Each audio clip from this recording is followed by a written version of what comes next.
Hello, I'm going to make a comparison between three countries, Colombia, Sudan, and US.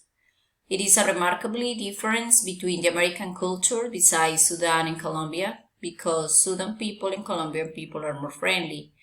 But the American people are extremely unsociable, usually with other cultures. Maybe because they don't have confidence in immigrants, especially if they are black or Latino, I think. US is racist. I have a very bad experience there. I was looking for a hotel address, but nobody helped me. Nobody gave me any information. They were looking at me like, what is she doing here? I don't know. It's my personal bad experience that I have there.